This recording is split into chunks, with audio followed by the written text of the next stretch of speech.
হাদিসের মধ্যে আছে হযরত ইরবাজ ইবনে সারিয়া একজন সাহাবীর নাম ইরবাজ, উনি বর্ণনা করছেন যে রাসূলুল্লাহ সাল্লাল্লাহু আলাইহি ওয়াসাল্লাম আমাদের মাঝে ওয়াজ করলেন। এই ওয়াজ করার পরে আমাদের অবস্থা কি হলো নবীজির ওয়াজ শুনে? হাদিসে স্পষ্ট শব্দ আছে, জারাফাত মিনহাল উয়ুন ওয়া ওয়াজিলাত মিনহাল কুলুব। সাহাবী বলতেছে নবীজির ওয়াজ শুনে আমাদের অবস্থা হলো যে আমাদের সকলের চোখ থেকে পানি ঝরতে লাগলো আর আমাদের দিলগুলো আল্লাহ তাআলার ভয়ে কাঁপতে লাগলো। এই যে দুইটা শ্রোতার হালাত, সাহাবীদের হালাত। কোরআনুল কারীমের মধ্যে আছে আল্লাহ তাআলা বলেন, ওয়া ইদা সামিউ মা উনজিলা ইলার রাসূল তারা আয়ুনাহুম তাফীদু মিনাদ দাম'i মিম্মা আরাফু মিনাল হক। আল্লাহ বলেন, দুনিয়াবাসী দেখো আমার রাসূলের সাহাবীদেরকে দেখো, একজন একজন সাহাবীদের দিকে তাকিয়ে দেখো আমার রাসূলের, যে আমি আল্লাহর কোরআন যখন আমার রাসূলের উপরে নাজিল হয় আর তিনি যখন তাদের সামনে সেটা পড়ে আর আমার রাসূলের সাহাবীরা যখন শুনে, তো তাকিয়ে দেখো তাদের প্রত্যেকের চোখ দিয়ে তখন অঝরে পানি ঝরতে থাকে। তারা আয়ুনাহুম তাফীদু মিনাদ দাম'i, তাদের চোখ অশ্রু প্রবাহিত করে আল্লাহর কোরআন শুনলে। তাহলে এই ছিল সাহাবায়ে কেরামের ফিকির, আল্লাহর কোরআন শুনলে কাঁদতেন। হযরত আব্দুল্লাহ ইবনে মাসউদ একজন সাহাবীর নাম, বিখ্যাত সাহাবী, তিনি বর্ণনা করছেন যে নবী সাল্লাল্লাহু আলাইহি সাল্লাম একদিন আমাকে কোরআন শরীফ শুনাইতে বলছেন, মানে নবীজি উনাকে বলছেন, ইবনে মাসউদ তুমি আমারে কোরআন পড়ে শোনাও। হযরত আব্দুল্লাহ ইবনে মাসউদ বলেন, আমি অত্যন্ত ভয় এবং আদবের সাথে চোখ নিচের দিকে নামাইয়া সূরা নিসা, কোরআনের ৪র্থ সূরা, এই সূরার প্রথম ৪০টা আয়াত একটানা তেলাওয়াত করলাম। ৪০ আয়াত পড়ার পর নবী সাল্লাল্লাহু আলাইহি ওয়াসাল্লাম আমাকে বললেন, হাসবুকাল আন, ইবনে মাসউদ এবার থামো। তিনি বলেন আমি থামলাম। অতঃপর চোখ তুলে নবীজি সাল্লাল্লাহু আলাইহি সাল্লামের চেহারা মুবারকের দিকে তাকালাম, তাকিয়ে দেখি ফাইদা আইনাহু তাদরিফান, আল্লাহর নবী সাল্লাল্লাহু আলাইহি সাল্লামের দুই চোখ থেকে অঝরে পানি ঝরতেছে, তিনি কাঁদতেছেন। তাইলে রাসূলুল্লাহ সাল্লাল্লাহু আলাইহি সাল্লাম তিনি নিজেও আল্লাহর কোরআন শুনে কাঁদতেন, তো সাহাবায়ে কেরামও কি করতেন? কাঁদতেন। এ ছিল আল্লাহর কোরআনের কথা, দিল নরম হওয়ার কথা। সুম্মা তালিনু জুলুদুহুম ওয়া কুলুবুহুম ইলা যিকরিল্লাহ। আল্লাহ তাআলা কোরআনুল কারীমের মধ্যে বলছে, আমার কোরআনের বৈশিষ্ট্য, আমার কোরআন যে দিল দিয়ে শুনে তো তার শরীরের সমস্ত চামড়া এবং দিল পুরাটাই আমি আল্লাহর স্মরণ, আমার ইবাদত, আমার জিকির, আমার বন্দেগীর জন্য নরম হয়ে যায়, ঝুঁকে যায়, ঝুঁকে যায়। এজন্য বাস্তবিক অর্থেই আল্লাহর কোরআন শুনলে দিল নরম হয়, দিল নরম হয়।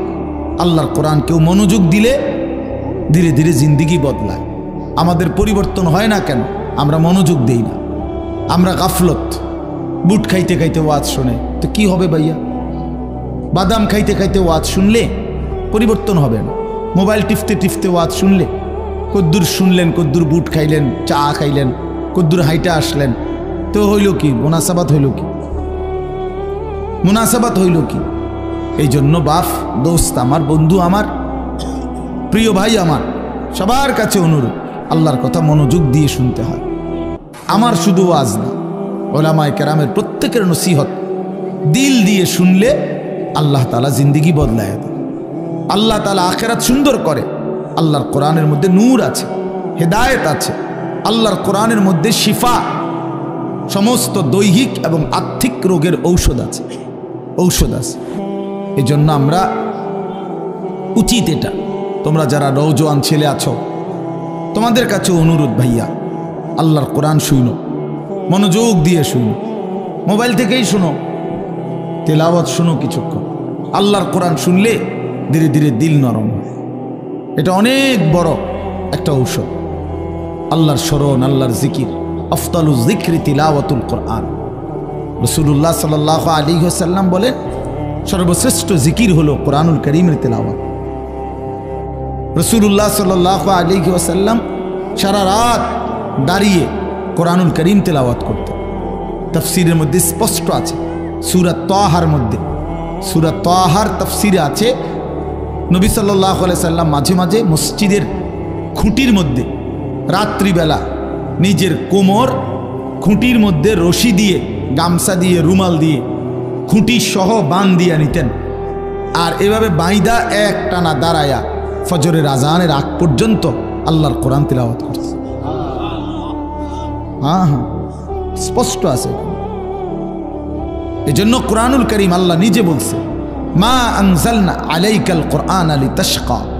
বন্ধু, আপনাকে বেইজ্জতি করা, লাঞ্ছিত করা, অপদস্থ করার জন্য, দুর্ভাগা বানানোর জন্য আমি আল্লাহ কোরআন নাজিল করি নাই। কোরআন কাউকে বেইজ্জতি করবে না। আল্লাহ ওয়াদা দিস, তাহা মা আনজালনা আলাইকাল কোরআন লিতাশকা।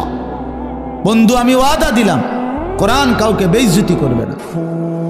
কোরআন ধরছে অথচ সে বেইজ্জতি হবে না, লাঞ্ছিত হবে না। আমি এই জন্য কোরআন নাজিল করি নাই, ইল্লা তাযকিরাতাল লিমান ইয়াখশা। আমি আল্লাহকে যে ভয় করে, কোরআন তার প্রত্যেক কদমে কদমে উপদেশ দান করে, উপদেশ দান, নসিহত দান করে, তার জীবন সাজিয়ে দেয়, তার সুন্দর একটা সুন্দর জীবন গড়ে দেয়। এজন্য কোরআন কাউকে ঠকায় না। আল্লাহ তাআলা বলছেন, যালিকা হুদাল্লাহ ইয়াহদি বিহি মান ইয়াশা। এটাই আল্লাহর পক্ষ থেকে হেদায়েত। এই যে কোরআনকে আল্লাহ বলছে যে এটাই আমি আল্লাহর হেদায়েত, এর দ্বারাই আল্লাহ যাকে চান হেদায়েত দিয়ে থাকেন, কোরআনের দ্বারা। এজন্য আলো মিলে কোরআন দ্বারা, সঠিক গন্তব্য মিলে কোরআনের দ্বারা। কোরআনবিহীন আলোহীন ব্যক্তি, এই জেনারেল লাইনের যে যাই পড়ে, যদি আল্লাহর কোরআন পড়তে না পারে, নিশ্চিত সে আলোহারা। পৃথিবী উপার্জনের বিভিন্ন নিয়ম কানুন জানে, এটা কোনো আশ্চর্য কিছু না, এগুলো তো কাফের বেঈমানরাও জানে। মানে দুনিয়ায় রোজগারের, চাকরি, ব্যবসা, কামাই রোজগারের বিভিন্ন ভদ্রচিত অত্যাধুনিক নিয়ম কানুন শিখছে, কিন্তু আলো, হেদায়েত, সুন্দর জীবন, উত্তম আখলাক, আলোকিত মানুষ, এটা আল্লাহর কোরআন বিহীন, আল্লাহর কসম, অন্য কিছু দ্বারা হবে না, হবে না। এজন্য যে যুবক মুসলমান হওয়ার পরেও আল্লাহর কোরআন থেকে কিছু নেয় নাই, সে আলো পায় নাই, আলো পায় নাই। কামাই রোজগারি করা শিখছে কিন্তু আলো পায় নাই। ফামান লাম ইয়াজআলিল্লাহু লাহু নূরান ফামা লাহু মিন নূর। আল্লাহ তাআলা কোরআনুল কারীমে বলেন, আল্লাহর আলো যে পেল না তার জন্য কোথাও কোনো আলো নাই। ফামা লাহু মিন নূরিন, তার জন্য কোনো আলো নেই। ওয়ামান ইউদ্লিলিল্লাহু ফামা লাহু মিন হাদ। প্রিয় ভাই, মনোযোগ দিয়ে শোনো। আল্লাহ তাআলা বলেন, আল্লাহ যাকে পথ হারা করে দিলেন তার জন্য আর কোথাও কোনো পথ প্রদর্শক নাই। তুমি নামাজ থেকে ছুটে গেছো, আল্লাহর বাঁধন থেকে ছুটে গেছো, নাফরমান, তুমি আর কোনো দিন আলো পাবা না, আর কোনো দিন ভালো মানুষ মিলবে না। বাকিরা সব তোমাকে আল্লাহরে বাদ দিলা, নামাজকে বাদ দিলা, কোরআনকে বাদ দিলা, ওলামায়ে কেরামকে বাদ দিলা, রসুলকে বাদ দিলা। আল্লাহর কসমের পরে যেখানে যাইবা সেখানে অন্ধকার ছাড়া, নাফরমানি ছাড়া আর কিছু মিলবে না, আর কিছু মিলবে না। এটাই সত্য, এটাই সত্য কথা, এটাই বাস্তব কথা। আল্লাহর আলো যে পেল না সে আর কিছুই পেল না, সে আর কিছুই পেল না।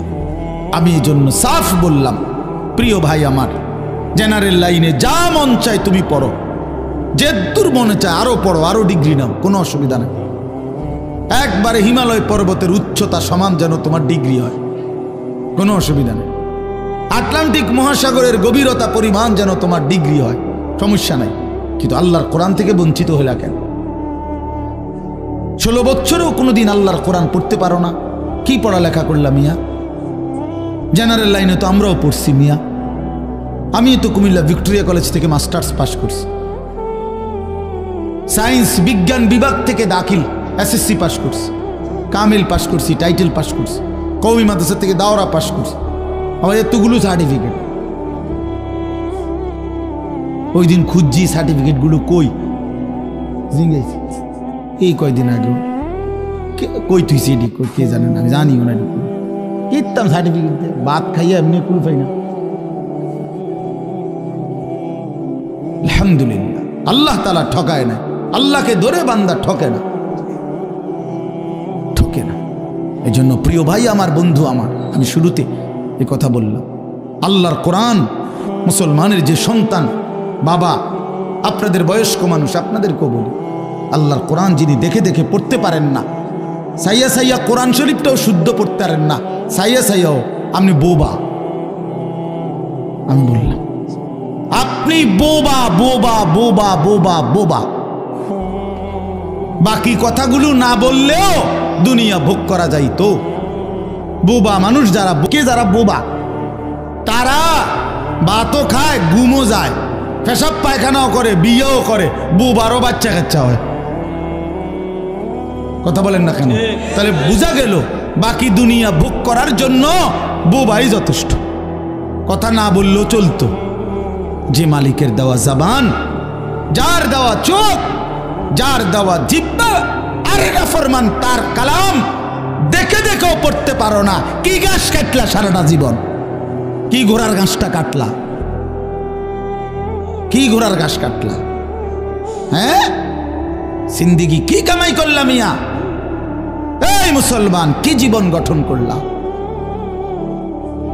কি মিলাইছেন ঘরে? আমরা দেখছি না, 60 বছর 50 বছরের কামাই মিলাইয়া আপনার ঘরে কিতা ফার্নিচার আমরা জানি তো। সোফা এক সেট, হ্যাঁ, ওয়াল শোকেস 2টা, ডাইনিং টেবিল একখান, চেয়ার 6টা, বক্স খাট 2টা, আর এমনি নর্মাল খাট 2টা, কাঁচের প্লেট 1 ডজন, নুনের বাটি 4টা, চার কাপ 12টা, আর 4টা বাথরুমে বদনা 4টা। আর কি তা? হ্যাঁ মিয়া, আর কি কি দুনিয়া কামাই করলেন? এই কদ্দুর, এই এক সেট সোফার, একটা খাট আর একটা ফার্নিচার, এই নাইলে 1 কোটি টাকার মাল, নাই তো 1 কোটি টাকার মাল আর কি গট্টার মধ্যে। তো এই 1 কোটি টাকার মাল কামাই করে 60 বছর শেষ, 60 বছর শেষ। আস্তাগফিরুল্লাহ। তো বাকি আখিরাত, বাকি কবর। হ্যাঁ, فكيف تتقون إن كفرتم يوما يجعل الولدان شيبا। এই বাপ, কোরআনুল কারীমে আল্লাহ বলছে, বান্দা তুমি যে আমার নাফরমানি করছো, তুমি কি একটাবার ভেবেছো সেই হাসরের ময়দানে তুমি কেমনে বাঁচবা? বান্দা, যেই হাসরের ময়দানের একদিনের পেরেশানি কোলের বাচ্চাকে বুড়া বানায় ফেলবে, বুড়া বানায় ফেলবে। এই বাপ, এটা কোরআন শরীফের আয়াত। আমার জীবনে সবচেয়ে বেশি কাঁপ উঠে, ভয় লাগে আমার এই আয়াত। আমার মাদ্রাসায় প্রতিদিন জোহরের পরে সূরা মুজাম্মিল, এই সূরাটা পড়ে। এটা একটা আমল আমাদের মাদ্রাসার। এই সব সময় এটা প্রায় শুনি, ছেলেরা যে পড়ে এই আয়াত, এটা পড়ে, এটা সূরা মুজাম্মিলের আয়াত। ফাকাইফা তাত্তাকুনা ইন কাফারতুম ইয়াওমান ইয়াজআলুল বিলদানা শিবা। আল্লাহ ডাক দিয়ে বলছে, বান্দা এই যে একটা দিন নামাজ পড়ো না, কেমনে বাঁচবা বান্দা? 30 বছর ধরে সুদ খাইতেছো বান্দা, 40 বছর ধরে বিড়ি সিগারেট খাইতেছো বান্দা, প্রতিদিন মিথ্যা বলো বান্দা। এই বান্দা, এভাবে বুঝি মুসলমান ডেলি মিথ্যা বলে? মুসলমান বুঝি প্রতিদিন গালি দেয়? মুসলমান বুঝি প্রতিদিন নাফরমানি করে? মুসলমান বুঝি কোনো দিন ফজরের নামাজ পড়ে না? ফাকাইফা তাত্তাকুন।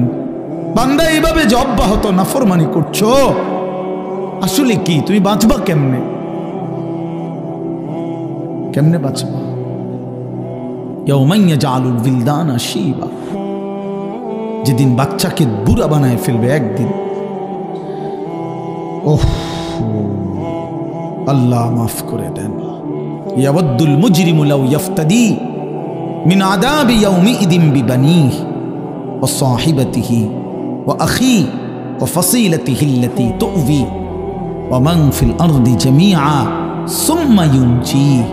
আল্লাহ বলেন নাফরমান পাপী হাসরের ময়দানে আল্লাহকে বলবে, আল্লাহ আজকে আমাকে জাহান্নাম থেকে মুক্তি দেওয়ার জন্য আপনি আমার সন্তানদেরকে জাহান্নামে দিয়ে দেন, আমার স্ত্রীকে জাহান্নামে দিয়ে দেন, আমার ভাই বেরাদরগুলোকে জাহান্নামে দিয়ে দেন, আমার বংশের সব মানুষকে জাহান্নামে দিয়ে দেন, এই পৃথিবীর সব মানুষকে জাহান্নামে দিয়ে দেন, তবু আমারে বাঁচায়।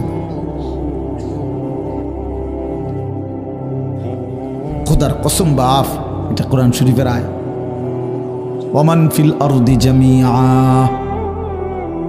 নাফরমান বলবে মাওলা গোটা পৃথিবীর সব মানুষকে জাহান্নামে দিয়ে দেন, সুম্মা ইউনজি, বিনিময়ে আমাকে শুধু বাঁচিয়ে দেন। কাল্লা ইন্নাহা লাযা নাযাআতাল লিশ-শাওয়া, আল্লাহ বলে কখনোই না বান্দা, ইন্নাহা লাযা, এই যে জাহান্নামের ধাউ ধাউ লেলিহান আগুন, এই মুহূর্তে তুমি নাফরমানকে জাহান্নামে ছুঁড়ে ফেলা হবে, মারতেই ফেলতেই, নাযাআতাল লিশ-শাওয়া, তোমার শরীরের চামড়াগুলোকে গোশতগুলোকে প্রথম সেকেন্ডেই জাহান্নামের আগুন ভুনা বানায় ফেলবে, ভুনা কাবাব বানায় ফেলবে। একটা সেকেন্ডে জাহান্নামের আগুন তোমার গোশত চামড়া সিদ্ধ বানায় ফেলবে, ভুনা বানায় ফেলবে। শাওয়া অর্থ মাশউই অর্থ ভুনা, এতটা তীব্র আগুন এটা। ওমা আদরাকা মা হিয়া নারুন হামিয়া। আল্লাহ তাআলা বলছে বন্ধু, নবীকে বলছে, মিয়া রাসূলকে বলছে, রাসূলকে, এই দোস্ত আপনি জানেন জাহান্নামের আগুন কি ভয়ানক? নারুন হামিয়া, প্রচন্ড তাপ, উত্তাপ, লেলিহান আগুন, ধাউ ধাউ আগুন। আল্লাহ রাসূল সাল্লাল্লাহু আলাইহি সাল্লাম হাদিসে আছে, এই আয়াতের তাফসিরে নারুন হামিয়া, এই আয়াতের তাফসিরে নবীজি বলছে, শুনতেছেন আপনারা? নবীজি সাল্লাল্লাহু আলাইহি সাল্লাম বলছে, নারুকুম হাদিহি জুজউম মিন ৭০ জুজআম মিন নারি জাহান্নাম। উম্মত, তোমাদের এই দুনিয়ার আগুনের চাইতে জাহান্নামের আগুন এর চাইতে ৬৯ গুণ বেশি গরম। জাহান্নামের আগুনের ৭০ ভাগের ১ ভাগ তোমাদের দুনিয়ার আগুন। শুনেন এরপরে কি হয়েছে? এই কথাটা বলার পর তাফসীরে কুরতুবীতে কথা স্পষ্ট আছে, আমি নিজে পড়ছি, আমার গাড়িতেও এই কিতাব আছে। সাহাবায়ে কেরাম এটা শুই না যে দুনিয়ার আগুন জাহান্নামের আগুনের ৭০ ভাগের ১ ভাগ, এর চাইতে ৬৯ গুণ বেশি আরো গরম জাহান্নামের আগুন। এ কথা শুনে সাহাবীরা লাফ দিয়া উঠছে, এরকম লাফ দিয়া ফাল দিয়া উঠছে, ফাল দিয়া ভয়ে আর আতঙ্কে। সাহাবায়ে কেরাম বলছে, ওয়া ইন্না যালিকা লাকাফিয়া ইয়া রাসূলুল্লাহ, এই নবী বলেন কি, দুনিয়ার এই আগুন হতই, এইটাই তো লাকাফিয়া, জ্বালাইয়া পুরাইয়া ছাই করার জন্য এটাই তো যথেষ্ট। দুনিয়ার এই আগুনই তো ১ সেকেন্ড সহ্য করার কোনো ক্ষমতাই নাই। নবীজি তখন বললেন, হায় উম্মত, তাহলে ভেবে দেখো এর চাইতে আরো ৬৯ গুণ বেশি উত্তাপ হবে জাহান্নামের আগুন, তো সেটা কি পরিমাণ গরম। নওজোয়ান ছেলে, কেন নামাজ পড়ো না? বাপ, কেন নামাজ পড়ো না? আল্লাহরে এইভাবে ভুলে গেলা,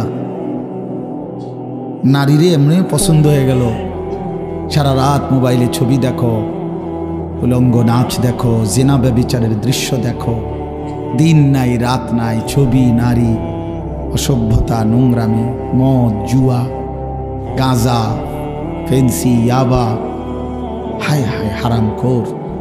এত বড় নাফরমান কেমনে হইল? কেমনে হইলা বাপ? কেমনে আল্লাহরে ভুলে গেলা তোমরা যারা কোনোদিন ফজরের নামাজ পড়ো না? কেমনে দাঁড়াইবা বাপ? কেমনে দাঁড়াই? একটা মিনিট ভাবো না তুমি? কেমনে বললে বুঝতাম? আপনাদের যাদের স্ত্রী নামাজ পড়ে না, যাদের মেয়েরা নামাজ পড়ে না, আপনারা যারা সামান্য দুনিয়ার ব্যস্ততায় নামাজ পড়েন না বাবা, কেন পড়েন না? একটা সিএনজি চালাইতে গিয়া বেচারা নামাজ পড়ে না, একটা অটো চালাইতে গিয়া বেচারা নামাজ পড়ে না, একটা সামান্য মুদি দোকান, চা দোকান, এই বেচারাও এক ওয়াক্ত নামাজ পড়ে না। আহারে কি আশ্চর্য! একটা চটপুরি দোকানদার সারাদিন মাহফিলে চটপুরি বেচতেছে, সারাটা রাত একটা ওয়াক্ত নামাজ পড়ে না। মা কি হারাম! চিন্তা করে দেখ। কোকা বুট মুড়ি বেচছে, বুট বেচছে কত, নাহলে 300 টাকার বুট, নাই তো 1000 টাকার বুট বিক্রি করছে, বিনিময়ে আল্লাহকে একটা সেজদা দেয় না। দুনিয়া তারে কি পরিমাণ ধোকা দিছে, দুনিয়া তারে কি পরিমাণ ধোকা দিছে, দুনিয়া তারে কেমন বোকা বানাইছে। সব 1000 টাকার বুট বেচলে কত, নাহলে 100 টাকা লাভ, না 1000 টাকা লাভ, চলবে কন্যা এরমই তো হইব। 1000 টাকার বুট বেচলে 300 টাকা লাভ, এত রং না। হ্যাঁ বেটা 300 টাকা লাভ দিয়ে লাইছে বেটারে, জি না? কত নইলে 70, 80, 100 টাকা লাভ হবে। আচ্ছা ধরেন শরীফ ভাই কইছে মুরব্বী মানুষ 300 টাকাই লাভ, তো 300 টাকার জন্য জোহর, আসর, মাগরিব, ইশা সব বাদ। কি পেয়ে কি হারাইলাম, কাকে ধরলাম কাকে ছাড়লাম। কুল মা ইনদাল্লাহি খায়রুম মিনাল লাহবি ওয়া মিনাত তিজারা। আল্লাহ বলছে নবী বলে দেন, ও দুনিয়াবাসী, তোমাদের এই ব্যবসা বেচা কিনা, তোমাদের এই রং তামাশা, যুবক তোমার এই তামাশা, তোমার এই গান বাদ্য নাচ গান, এই সব কিছুর বিনিময়ে এর বিপরীতে সেজদা দিলে, নামাজ পড়লে, গোলামি করলে আল্লাহর কাছ থেকে যা পাইতা, আল্লাহ বলছে বন্ধু বলে দেন সেটা তোমাদের এই তামাশা এবং ব্যবসা বেচা কিনা আয় রোজগার চাইতে কোটি কোটি গুণে উত্তম, কোটি কোটি গুণে উত্তম। আল্লাহু খায়রুর রাজিকিন, আল্লাহই হচ্ছেন সর্বোত্তম রিজিক দাতা।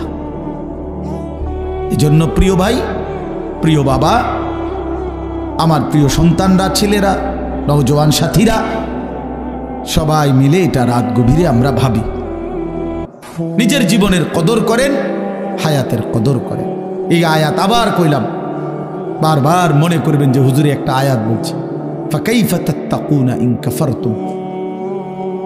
আল্লাহ খুব মায়া কইরা যেন বলছে, বান্দা কিরে বান্দা এরম করস, কেমনে রে বাঁচবি তুই, কেমনে রে বাঁচবি, কেমনে বাঁচবি বান্দা এত নাফরমানি করে সেই হাসরের ময়দানে, যেদিন কোলের বাচ্চা বুড়া হয়ে যাবে পেরেশানিতে। কোরআন শরীফে আছে যেদিন ইসরাফিল ফু দিবে, আল্লাহর কসম ভাই, কোরআন শরীফের আয়াত, সূরা হজ একটা সূরা আছে, এখানে আছে, আল্লাহ বলেন ইন্না জালজালাতাস সাআতি শাইউন আযীম। ইসরাফিল যখন সিংহায় ফু দিবে, জমিনের মধ্যে ভূমিকম্প শুরু হবে গোটা কায়নাতে, তখন মানুষ এই পরিমাণ অস্থির হয়ে যাবে, বেকারার হয়ে ছুটাছুটি করবে। তো আল্লাহ নিজে বলতেছে, ইয়াউমা তারাউনাহা তাদহালু কুল্লু মুরদিআতিন আম্মা আরদাআত। যে মা তার কোলের বাচ্চা দুধ খাওয়াইতেছিল, আল্লাহর কসম আল্লাহ বলে ওই মা দুধের বাচ্চা ছুঁড়ে ফেলে দিবে। এইটার অর্থ এটা, ওয়াতাদাউ কুল্লু যাতি হামলিন হামলাহা। যে মার পেটে সন্তান 8 মাসের 9 মাসের বাচ্চা, আল্লাহ বলেন ওই মা এইভাবে পাগলের মতো দৌড়বে, ছুটবে, গর্ভের বাচ্চা নিজে নিজেই বের হয়ে যাবে। ওয়াতারান নাসা সুকারা, আল্লাহ বলে সবগুলো মানুষ পাগলের মতো, মাতালের মতো হয়ে যাবে, মাতাল হয়ে যাবে, মাতাল। ইয়াউমা ইয়াকুনুন নাসু কাল ফারাশিল মাবসুস। বিক্ষিপ্ত পতঙ্গ, উলু, আগুনের মধ্যে, লাইটের মধ্যে যেরকম চারদিক থেকে উইরা উইরা আইসা, যে যেদিক থেকে পাইরা উইরা আইসা শুধু পরে আর মরে, পরে আর মরে, ঠিক না? আল্লাহ কোরআনে বলছে ইসরাফিল ফু দিলে এই কোটি কোটি মানুষ যে যেদিকে পারে ছুটাছুটি করে পড়বে, মরবে, পড়বে, মরবে। যে যেখানে পড়বে উষ্টা খাইয়া, দৌড়াইয়া, হাঁফাইয়া, ওইখানেই মরতে দেরি নিচে পৌঁছে যাবে কবরে।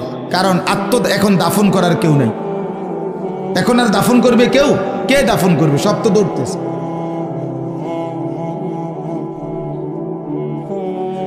এই জন্য আমি অনুরোধ করছি বাপ, আপনারা প্রত্যেকে এই যে ফিকির, আমাদের প্রিয় হজরত মাওলানা মাহবুবুর রহমান সাহেব ইত্তেহাদুল উলামার ফিকির বলছে, আল্লাহর বান্দাদের কাছে দিন পৌঁছানো, মানুষের কল্যাণে মানুষের পাশে দাঁড়ানো, মানুষের জন্য কিছু করা, মানবতার জন্য কিছু করা, আর কোনো মানুষকে বন্যার্তকে ত্রাণ দেওয়া, ক্ষুধার্তকে খাবার দেওয়া, বস্ত্রহীনকে বস্ত্র দেওয়া, এতিম গরিব অসহায়কে খাদ্য খাবারের লোকমা তুলে দেওয়া, বিশ্বাস করেন এটা যেমন অনেক বড় সওয়াবের কাজ, নেকির কাজ, আল্লাহর কসম তার চাইতে কোটি কোটি গুণ বেশি উত্তম নেকির কাজ হলো কোনো মানুষকে জান্নাতের রাস্তা ধরায় দেওয়া,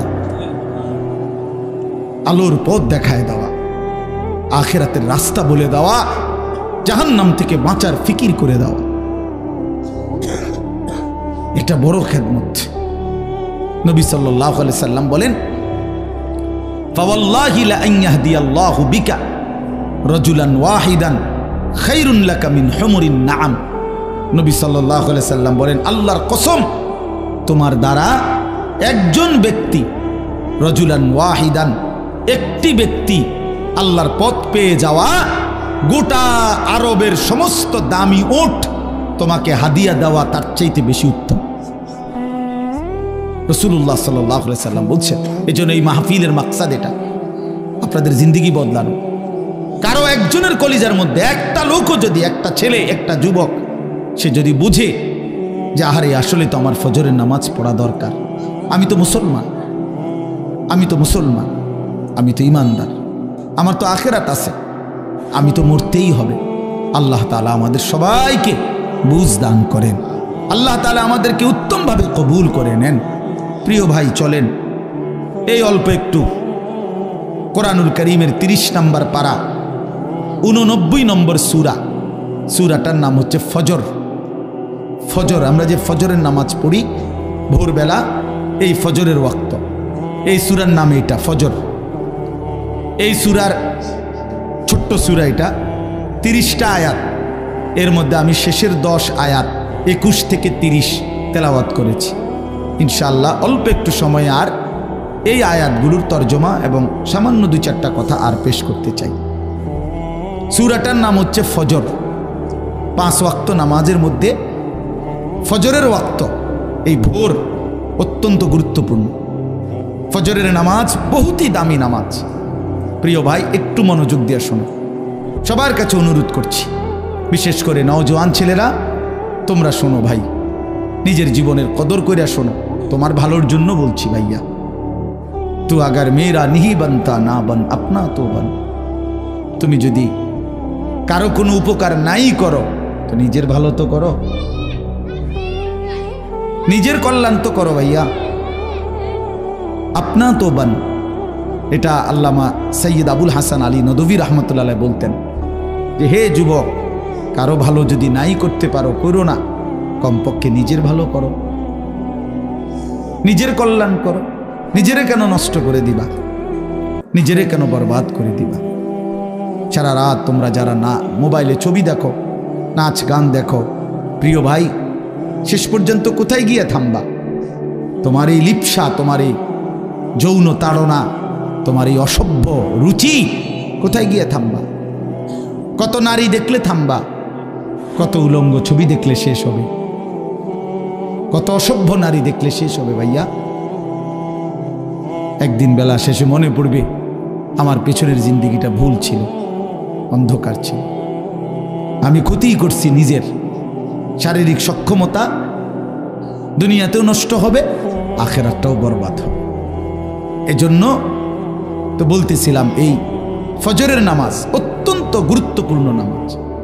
কোরআন শরীফে আছে, আল্লাহ তাআলা সরাসরি বলছে, এই ওয়াল ফজরি, এই সূরার প্রথম আয়াত ওয়াল ফজর, আল্লাহ বলছে, বান্দা আমি আল্লাহ কসম করছি ফজরের ওয়াক্ত। তাহলে ফজরের ওয়াক্ত আল্লাহর কাছে দামি ওয়াক্ত, এই জন্য আল্লাহ তাআলা সরাসরি ফজরের ওয়াক্তের কসম করেছে। কসম কোরআন শরীফে আছে, আল্লাহ তাআলা বলেন, ইন্না কুরআন আল ফজরি কানা মাশহুদা, নিশ্চয়ই ফজরের ওয়াক্ত আমার সমাবেশের সময়। ফজরের ওয়াক্তকে আল্লাহ কোরআনে বলছে ফজরের নামাজ সমাবেশের নামাজ। সমাবেশ কি? হাদিসে আছে আল্লাহর নবী সাল্লাল্লাহু আলাইহি ওয়াসাল্লাম বলেন, সারা রাত আল্লাহর এই জমিনের মধ্যে কোটি কোটি ফেরেশতা এই পৃথিবীতে মানুষের আল্লাহর পক্ষ থেকে বিভিন্ন খেদমত করে, পাহারাদারি করে, এই জমিনে দায়িত্ব আদায় করে। কোটি কোটি ফেরেশতা আছে আমাদের চারদিকে আছে। আমাদের ডান কাঁধে বাম কাঁধে যে দুইজন ফেরেশতা লেখে, ওনারা ছাড়াও কিন্তু আমাদের সাথে আরো ফেরেশতা আছে। লাহু মুআক্কিবাতুম মিন বাইনি ইয়াদাইহি ওয়া মিন খালফিহি, এই কোরআন শরীফে আছে। আল্লাহ তাআলা বলছেন আমার পক্ষ থেকে পাহারাদার তদারকি ফেরেশতা আমার বান্দার সামনেও আছে, পিছনেও আছে। ইয়াহফাজুনাহু মিন আমরিল্লাহ, আমি আল্লাহর হুকুমে আমার বান্দাকে তারা, এই ফেরেশতারা আমার বান্দাকে হেফাজত করে। তাহলে এরা তো হইল দুইজন লেখে, এরা ছাড়াও আমাদের সাথে আরো ফেরেশতা আছে।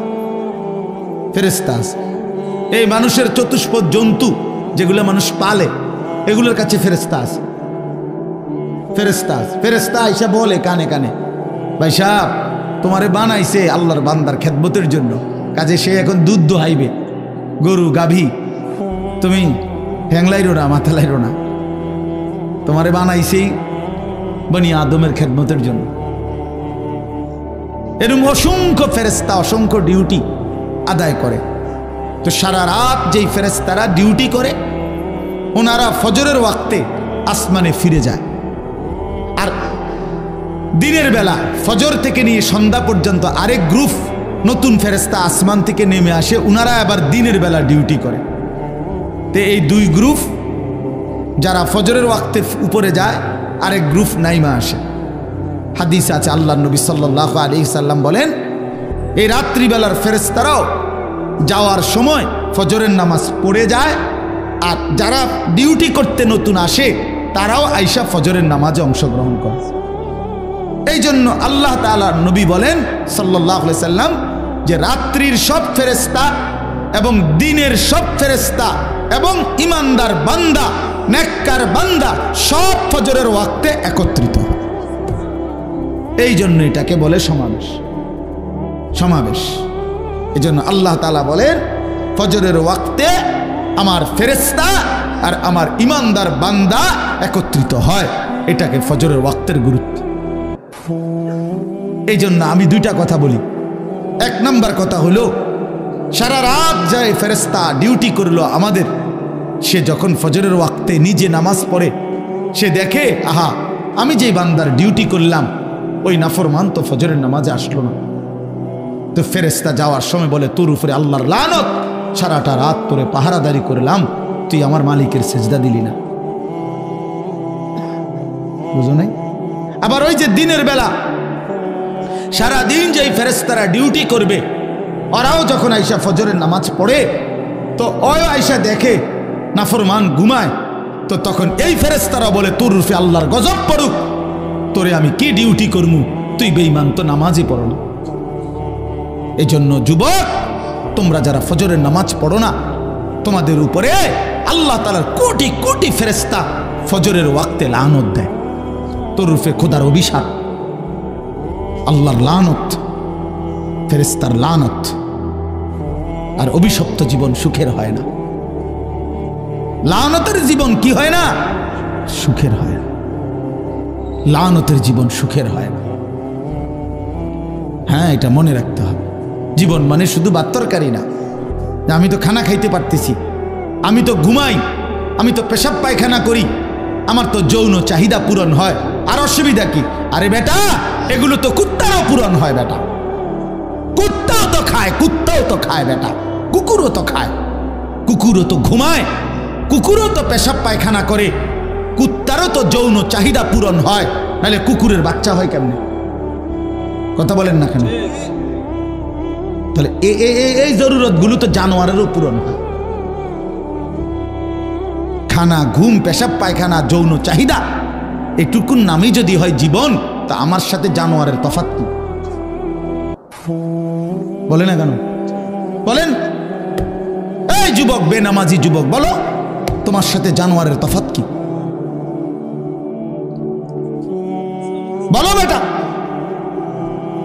লজ্জা থাকলে বলো।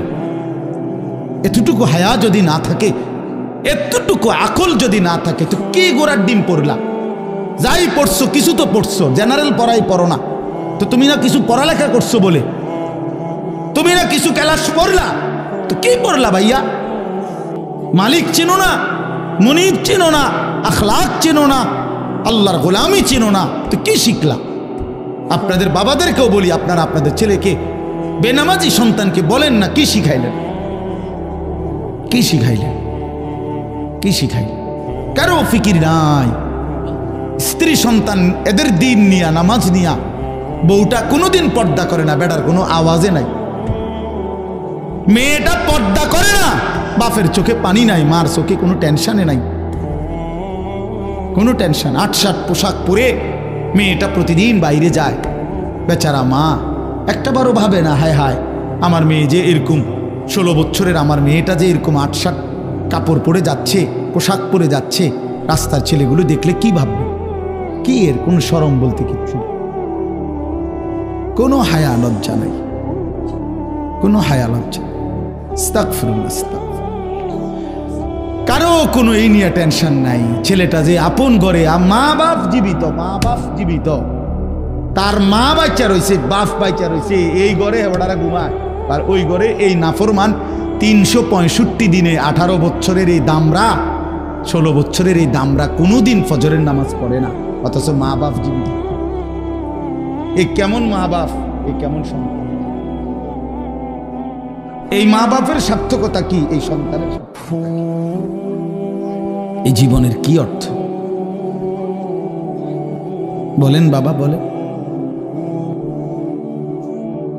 আমি এই জন্য প্রায় দেখি, আফসোস লাগে, এই মানুষগুলো দোয়া চায় শুধু আমগো কাছে। কি এর দোয়া?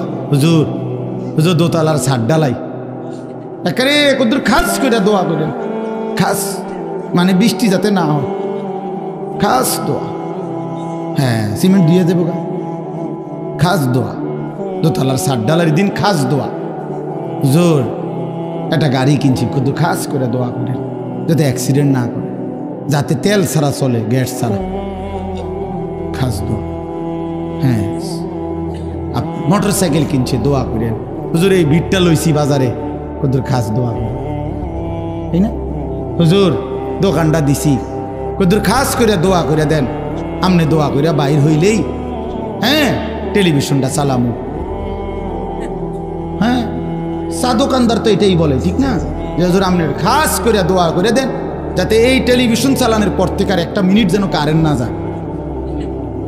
কারেন্ট গেলে তো লস, আমার কাস্টমার কমে যায়। হায় হায় মুসলমান, হায় মুসলমান, মোটর সাইকেলের জন্য দোয়া চায়, ছাদ ডালের দোয়া, ভিটের জন্য দোয়া, দোকান ঘরের জন্য দোয়া। আমার কাছে একবার একজনে বলছে, হুজুর 1,10,000 টাকা খরচ করে উনি টেলিভিশন কিনছে, চ্যাপটা একের সত্যি করে বললাম। আমি ওনার ঘরে গেছিলাম, উনি বিদেশ থেকে আইছে, এটা বাক্স খুলছে না তখন, উনি কইছে, কয় হুজুর 1,10,000 খরচ গেছে, দোয়া করে।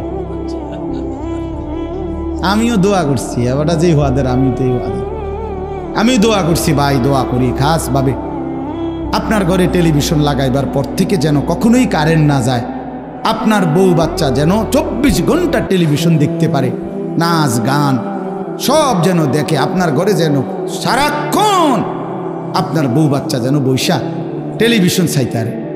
ক হুজুর খুব রাগ করছেন না? খাইতে করি আমি, আপনি দোয়ার ডকে বোঝেন না? দোয়ার ডক দেখেই তো বোঝা উচিত, হ্যাঁ রাগ করছি না খুশি হয়েছি। কি দোয়া করতাম, কি দোয়া চাইলেন? মুসলমান কিসের জন্য বললেন? আমাদের বাংলাদেশের একজন বড় বক্তা আছেন, হযরত মাওলানা আব্দুল বাসেত খান সাহেব। আলহামদুলিল্লাহ শনিবারে আমার মাদ্রাসায় আসবে, আপনাদেরকে দাওয়াত করলাম। হযরত মাগরিব বাদ বয়ান করবে। আল্লামা খালেদ সাইফুল্লাহ আইয়ুবী সাহেব আসরবাদ বয়ান করবে। আমার শায়েখ আল্লামা মুফতি মুশতাকুন নবী সাহেব এশাবাদ বয়ান করবে। আমাদের হেফাজতে ইসলামের মহাসচিব আল্লামা শায়েখ সাজিদুর রহমান হুজুর শেষে দোয়া করবে, কথা বলবে। শনিবার দিনে 14 তারিখ ময়নামতি ক্যান্টনমেন্ট সাহেবের বাজার। তো ওই হুজুরের এক বয়ানে আল্লামা আব্দুল বাসেত খান সাহেব আমাদের সারা বাংলাদেশের ওয়াইজদের একটা সংগঠন আছে, রাবেতাতুল ওয়াইজিন। এই ওয়াইজিনদের এই সংগঠনের তিনি সভাপতি সারা বাংলাদেশে। তো হুজুরে বলছে, কয় ওনার কাছে সরাসরি এক ভদ্রলোক ফোন করে জিজ্ঞাসা করছে যে হুজুর, আমার যে সামনের রুমের তাকের মধ্যে 4টা কোরআন শরীফ আছে, আমার এই রুমটাতে তো টেলিভিশন চলে, আমি কি কোরআন শরীফগুলো বাহিরে বারান্দায় রাখতে পারবো? কোনো অসুবিধা হবে কিনা, গুনাহ হবে কিনা? এই হুজুরে বলছে কথা। আমি রীতিমতো লাজবাব হয়ে গেলাম, নির্বাক হয়ে গেলাম যে হায় মুসলমান কি জিজ্ঞাসা করতেছে, মুসলমান কি জানতে চাইতেছে যে টেলিভিশন চলার সুবিধার্থে আল্লাহর কোরআনকে ঘর থেকে বের করে দিতে চাইছে। আহা মুসলমান, হায় মুসলমান, একেবারে নিম্নবিত্ত মানুষ, তার ঘরেও রঙিন টেলিভিশন চলতেছে, কিন্তু আল্লাহর কোরআন আপনি খুঁজলেও পাবেন না, খুঁজলেও পাবেন। আচ্ছা ভাই, এই বাচ্চাগুলোর আওয়াজ বন্ধ করা যায় না? এত রাত হইল বাচ্চাগুলো কেন চিল্লাইতেছে? আশ্চর্য। তো এই কারণে বললাম ফজরের ওয়াক্ত আপনারা সবার কাছে অনুরোধ, অত্যন্ত গুরুত্বপূর্ণ ওয়াক্ত। কোরআন শরীফে আল্লাহ তাআলা 3টা জাতির কথা বিশেষভাবে বলছেন। একটা হলো কওমে লূত, যাদেরকে আল্লাহ মাটি উল্টায়া, জমিন উল্টায়া ধ্বংস করে দিছে। কওমে শুআইব, কওমে সালেহ, এই 2 নবীর জাতিকে আল্লাহ তাআলা আসমানি ফেরেশতার বিকট আওয়াজ দিয়ে পুরা জাতি ধ্বংস করে দিছে আল্লাহ নাফরমানির কারণে। আল্লাহর কসম কোরআন শরীফে আছে, এই 3টি অবাধ্য জাতিকে আল্লাহ ধ্বংস করছেন ফজরের ওয়াক্ত। এজন্য ফজরের ওয়াক্তে জালেমের পরাজয় হয়, ফজরের ওয়াক্তে হকের বিজয় হয়, ইমানদারের বিজয় হয়। এজন্য ফজরের নামাজকে মুমিনের নামাজ বলে, সালাতুল মুমিন। ফজর হলো মুমিনের নামাজ। আল্লাহ রাসূল সাল্লাল্লাহু আলাইহি সাল্লাম বলছে, যারা মুনাফিক তাদের জন্য ফজর পড়া খুব কষ্টকর। আল্লাহর কসম রাসূল বলছে, রাসূলুল্লাহ সাল্লাল্লাহু আলাইহি সাল্লাম বলছে ফজরের নামাজ পড়তে কষ্টকর যারা মুনাফিক, আসকাল, ভারী। এজন্য আমার শায়েখ আল্লামা মুফতি মুশতাকুন নবী কাসেমি উনি বলে, মুমিন ফজরের নামাজ ছাড়তেই পারে না, মুনাফিক ফজরের নামাজ পড়তেই পারে না।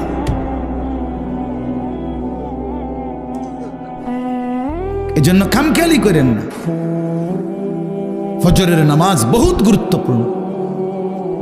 আমাদের নবী সাল্লাল্লাহু আলাইহি সাল্লাম রবিউল আউয়াল মাসের সোমবারে সর্বশেষ উম্মতকে, নবীর সাহাবীদেরকে মসজিদে ফজরের নামাজের সময় দেখে পুরা মসজিদ ভরা দেখে খুশি হয়েছিলেন এবং নবীজি চোখের পানি ফেলে কাঁদছিলেন। আর আয়েশা রাদিয়াল্লাহু তাআলা আনহাকে বলছিলেন, নবীজি ফজরের নামাজে সেদিন ইন্তেকালের দিন যেতে পারেন নাই, এত অসুস্থ ছিল। তো হুজরাত থেকে তাকায় দেখছে সাহাবীরা ফজরের নামাজ পড়তেছে, সবাই মসজিদ ভরা। সেদিন নবীজির সোমবার রবিউল আউয়ালে নবীজি চোখের পানি ফেলছিলেন আর বলছিলেন, আয়েশা আমার 23 বছরের মেহনত সার্থক। 23টা বছর আমি চোখের পানি ফেলছি, রক্ত ঝরিয়েছি, তায়েফে পেটে পাথর বাঁধছি, বিনিময়ে আমি যেমনটা চেয়েছি আমার সাহাবীদেরকে তেমন দেখলাম। ফজরের ওয়াক্তে মসজিদ ভরা দেখলাম। এরপরেই নবীজি আল্লাহর কাছে বলছে, আল্লাহুম্মা রফিকাল আলা, আপনি বন্ধুর কাছে আমি যেতে চাই। সেদিন জোহরের আগেই সোমবার দিন আল্লাহ রাসূল সাল্লাল্লাহু আলাইহি ওয়াসাল্লাম ইন্তেকাল করছে। এটাই বিশুদ্ধ ইতিহাস। এজন্য নবী সাল্লাল্লাহু আলাইহি সাল্লাম উম্মতকে শেষ কোন নামাজে দেখছেন? সবাই বলেন। সেই উম্মত যখন আমলনামা নিয়ে নবীর সামনে যাবে আর আল্লাহ রসুলের হাতে নিজের আমলনামা তুলে দিবে, ইয়া রাসূলুল্লাহ, এই যে আমার আমলনামা, আপনি আমার জন্য একটু সুপারিশ করেন। আল্লাহর কসম নবীজি সাল্লাল্লাহু আলাইহি সাল্লাম তখন তাকিয়ে দেখবে আর দেখবে পৃষ্ঠার পর পৃষ্ঠা, বছরের পর বছর নামাজ নাই, ফজরের নামাজ 5 ওয়াক্ত নামাজ নাই, 40 বছর সুদ খাইছে, 30 বছর ধরে মিথ্যা বলছে, হায়াতের 60 বছর, অথচ অনবরত প্রতিনিয়ত বিড়ি সিগারেট খাইয়া গেছে, 60 বছর বয়স, চা দোকানে আড্ডা দিছে, নাটক সিনেমা নর্তকীর ছবি দেখছে, কথায় কথায় মিথ্যা বলছে, গালিগালাজ করছে। আল্লাহর কসম বন্ধু, কিতাবের মধ্যে আছে নবীজি চোখের পানি ফেলে দিবেন, বলবেন উম্মত এ কি আমল নামা নিয়ে আসলা? এটাই শ্রেষ্ঠ নবীর, শ্রেষ্ঠ উম্মতের আমল নামা? তুমি জানো উম্মত, আমি 23টা বছর উম্মত তোমাদের জন্য আমি দিবা নিশি কাঁদছি উম্মত। আম্মা জান আয়েশা রাদিয়াল্লাহু তাআলা আনহা বলছেন, এশার নামাজের পরে নবী দাঁড়াইছে ফজরের আজান পর্যন্ত উম্মতের জন্য এক দাঁড়ানোতে চোখের পানি ফেলে কাঁদছে। নবীজি বলবেন, ভাইয়া উম্মত আমি 23টা বছর কেঁদেছি, সারা রাত কাঁদছি তোদের জন্য। তায়েফের পাথরের আঘাতে আমার পিঠটা চালনির মতো ছিদ্র ছিদ্র হয়ে গেছে। উহুদের দান দান করা শহীদ, এই রক্তাক্ত শরীর নিয়ে আমি উহুদের ময়দানে বেহুশ হয়ে পড়েছিলাম। ক্ষুধার কষ্টে আমি পেটে 2টা পাথর বাঁধছিলাম। আমার ঘরের চুলায় 3 মাস আগুন জ্বলে নাই। এত রক্ত, এত চোখের পানি, এত ক্ষুধার কষ্ট বিনিময়ে উম্মত এই আমল নামা? তুমি আমার এত বড় বেইজ্জতি কেমনে করলা উম্মত? আমি শ্রেষ্ঠ নবী, তুমি আমার শ্রেষ্ঠ উম্মত। আমি সেই শ্রেষ্ঠ উম্মতের আমল নামা নিয়ে আমার মতো এত বড় নবী আমি আমার মালিকের সামনে কেমনে দেখাবো? বলো না ভাইয়া, কেমনে দেখাবো? তুমি যদি রসুলের চোখের পানি ঝরাও তো তোমারে মুক্তি দিবে কে? তোমার আমল নামা দেখে যদি নবীর চোখে পানি ঝরে তোমারে মাফ করবে কে? হ্যাঁ, কে মাফ করবে? এত বড় বেইজ্জতি রসুলকে কইরেন না ভাই, কইরেন না। নবীজি সাল্লাল্লাহু আলাইহি ওয়াসাল্লাম কষ্ট পাবে, বলবে উম্মত আমি অনেক কষ্ট করছি, জানো না উম্মত? 3 দিন ক্ষুধার্ত থাইকা নবী আবু বকর ওমরকে নিয়ে, আমি নিজে হাদিসে পড়ছি, 3 দিনের ক্ষুধার্ত থাকার পরে 2টা খেজুর আর একটু পানি পান করছে। এরপরেও বলছে, ওমর আল্লাহর কসম এইটুকুর জন্য হাসরের ময়দানে আল্লাহর কাছে জবাবদিহি করতে হবে, এই 2টা খেজুর আর একটু পানির জন্য, অথচ 3 দিনের ক্ষুধার্ত। এই জন্য ইনশাআল্লাহ সবাই নিয়ত করি আজকে এই রাত গভীরে যে আমরা ফজরের নামাজ পড়ব। বলো না বাবা, ছেলেরা বলো ভাই, নিয়ত করো, বাপ নিয়ত করো। ফজরের নামাজ বিজয়ের নামাজ, ফজরের নামাজ ইনকিলাব, ফজরের নামাজ বিজয়ের নামাজ, ফজরের নামাজ ইমানদারের নামাজ। তোমরা যদি নিয়ত করতে পারো যে ইনশাআল্লাহ ফজরের নামাজ পড়বা, পড়তে চেষ্টা করো, আমি বিশ্বাস করো, আমি বললাম আগামী দিনে ইমাম মাহদির পক্ষে তোমরা লড়তে পারবা ইনশাআল্লাহ। সারা পৃথিবীর মধ্যে, সারা পৃথিবীতে মজলুমের বিজয় হচ্ছে, সারা পৃথিবীতে ইমানের জয় জয়কার আলহামদুলিল্লাহ। জানো না বন্ধু, পৃথিবীর দৃশ্যপট বদলে যাচ্ছে, পৃথিবীর পুরো হিসাব কিতাব বদলে গেছে, বদলে গেছে পৃথিবীর হিসাব। মজলুমের বিজয় হচ্ছে, ইমানদারের বিজয় হচ্ছে। 54 বছর একটানা এক জালেম শাসক বাপ ফুত 2 জনে মিলে ইসলামের গুরুত্বপূর্ণ, অত্যন্ত ফজিলতপূর্ণ একটি দেশ সিরিয়া, শাম দেশ, যেখানে 54 বছর ধরে একটানা বাপ আর ফুত 2 জনে মিলে জালেম জুলুমের শাসন কায়েম করেছিল। লক্ষ লক্ষ লক্ষ মুসলমানের রক্তে সিরিয়ার জমিন ভাসায় দিছিল, লাখ লাখ মুসলমানকে বন্দী করেছিল।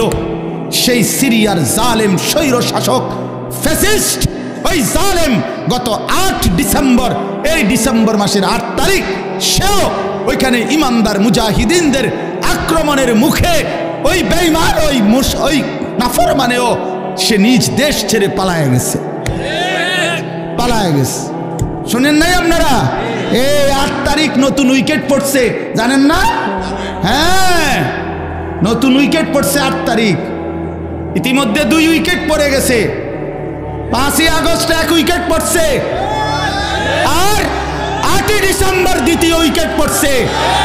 2024 উইকেট পড়ার বছর। এবছর বোলিং ভালো হয়েছে, এবছরের বোলিং ভালো হয়েছে। ইনশাআল্লাহ আগামী উইকেট পড়বে ইনশাআল্লাহ। সামনের উইকেট নেতানিয়াহু, ইসরায়েলের ওই বেঈমান, ইসরায়েলের ওই কুত্তা, ইসরায়েলের ওই প্রধানমন্ত্রী। ইনশাআল্লাহ আগামী উইকেট একটা পড়ে যাবে ইনশাআল্লাহ। দেখবা, শুনবা যুবক, ইমানদার শুনবা তোমরা, যে আগামীর যে কোনো দিন এই নেতানিয়াহু পলাইবে ইনশাআল্লাহ, পলাবে ইনশাআল্লাহ। ফিলিস্তিন বিজয় হবে, কালেমার বিজয় হবে, বাইতুল মুকাদ্দাস মসজিদে আকসার বিজয় হবে ইনশাআল্লাহ, ইনশাআল্লাহ। সারা পৃথিবীতে ইমানের বিজয়। কারো ধমকে পরোয়া করার কিচ্ছু নাই, ইমানদার কোনো ভয় করার কিছু নাই। পার্শ্ববর্তী ইন্ডিয়া 110 কোটি 130 কোটি বেঈমানের ভয় দেখায়, সংখ্যার ভয় দেখায়। আমরা 130 কোটিকে ভয় করি না, কোনো পরোয়া করি না আমরা। তোর 130 কোটি না, 230 কোটিও যদি হয় আমরা গোনার ধরি না। আমাদের একজন আল্লাহ। কয়জন বলো, কয়জন? আর একজনই আমাদের বড়। আল্লাহু আকবার, আল্লাহু আকবার, আল্লাহু আকবার। অতএব ইন্ডিয়াকে বলে দাও, পেঁয়াজের ধমক দিও না, আটার ধমক দিও না, আলুর ধমক দিও না। বেঈমান, পেঁয়াজ বন্ধ করে দিবি, ধমক দেশ কেন? পেঁয়াজ তোর বাফের, কথা বলে না। মোদির আব্বার নি পেঁয়াজ, কথা বলো। তার বাফের নি পেঁয়াজ, ওই ধমক দেয় কেন? ইন্ডিয়ার ওদের বাফের পেঁয়াজ এটা?